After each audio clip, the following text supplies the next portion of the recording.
La géologie offre la possibilité d'explorer et de comprendre les processus qui ont façonné la Terre au fil du temps. Quel est l'impact du climat sur les roches? En choisissant ce projet enrichissant, on comprend mieux notre environnement. Ceci offre des opportunités d'exploration et de recherche stimulantes. Cette roche sédimentaire est riche en calcium. Elle est principalement formée au fond des mers. Elle provient du calcaire du Crétacé. C'est une couche appelée C2B, autrement dit le Crétacé de la deuxième subdivision. On l'identifie à l'aide de quelques gouttes d'acide. L'effervescence produite vérifie sa présence. Les fissures observées sont dues à la pluie et au changement de température. Le fossile observé correspond aux carapaces d'animaux marins. La grande taille d'un fossile se traduit par l'abondance de nutriments dans le milieu permettant à ces animaux de grandir de taille. Cela révèle que des coquillages vivaient dans des mers peu profondes à une température agréable.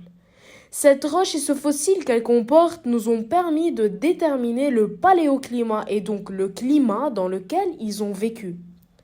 D'autre part, la roche a subi une altération superficielle et a fini par s'altérer et se fracturer. De petits sédiments en résultent. Ils vont être transportés et déposés quelque part dans la mer afin d'entrer dans la formation de nouvelles roches sédimentaires. Le calcaire se dissout très rapidement.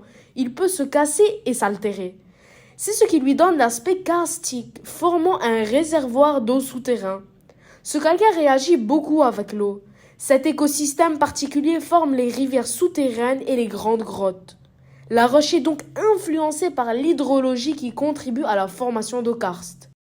On constate donc que le calcaire qu'on trouve dans la forêt de Jamour s'est formé dans des conditions environnementales précises, à l'instar du milieu dans lequel il se trouve, la température modérée à laquelle il est exposé, l'abondance de coquillages et la mer peu profonde. Ce sont donc des roches qui ont bien préservé les conditions climatiques dans lesquelles elles se sont formées, témoignant du climat qui régnait dans la région depuis 130 millions d'années. Durant toute son existence, la roche va évoluer, s'altérer et être donc façonnée par les conditions climatiques du milieu qui varient au cours du temps.